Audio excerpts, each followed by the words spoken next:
نحمده ونصلي على رسوله الكريم أما بعد فأعوذ بالله من الشيطان الرجيم بسم الله الرحمن الرحيم النبي أولى بالمؤمنين من أنفسهم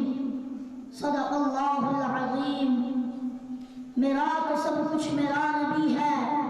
میری الفت کا محور، میری نگاہ کا مرکز میرا نبی ہے، دو جہاں کا رہبر اور کونین کے سرور، رسولوں میں افضل حضور انور میرا نبی ہے، لٹا دوں جہاں اور سب کچھ اس پہ قربان، میری چاہت التجا اور ارمان میرا نبی ہے، کیوں نہ ہوں میں باعث فخر و افتخار، میں اس کی امت کو میرا نبی ہے، میرا نبی ہے۔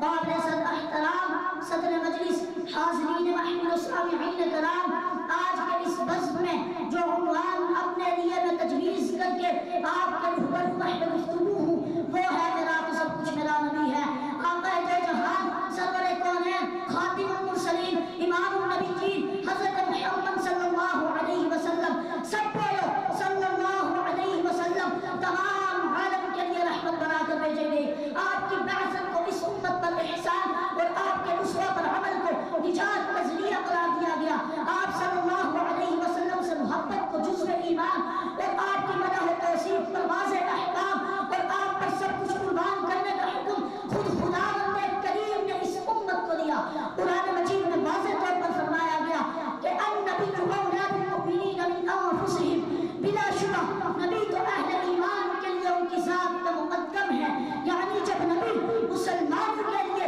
ان کی ماں باپ سے بھی بڑھ کر شفیق و رحیم اور ان کی اپنی ذات سے بڑھ کر خیر خواہ ہیں، تو نبی کا بھی مسلمانوں پہ یہ حق ہے کہ آپ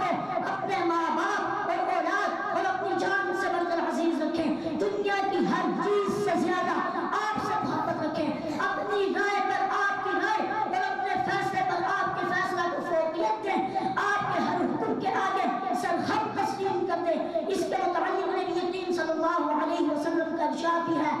کہ لا یؤمن احدکم حتی اکون احب الیہ من والدہ وولدہ والناس اجمعین، کہ تم میں سے کوئی شخص اس وقت تک مومن نہیں ہو سکتا جب تک کہ میں اس کو اس کے ماں باپ اور اولاد اور تمام انسانوں سے بڑھ کر محبوب نہ ہوں۔ سامعین گرامی،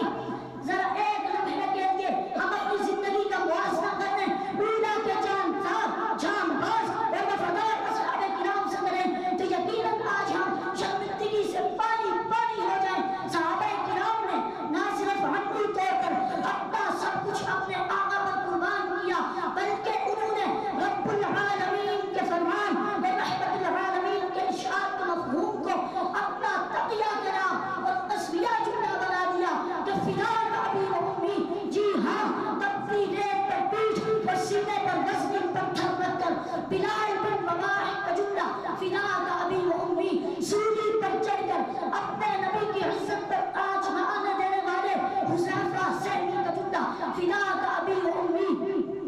بوڑھی ضعیف اور خواتین میں سب سے پہلے بے دردی سے شہید کی جانے والی اسلام کی پہلی شہیدہ حضرت سمیہ کا جملہ فداک ابی و امی، رسی میں باندھے بیڑیوں میں جگڑے زخم کھاتے ابو فقیہہ جہنی کا جملہ فداک ابی و امی، اسلام کی خاطر اپنی بینائی لوانے والی حضرت زنیرہ کا جملہ فداک ابی و امی،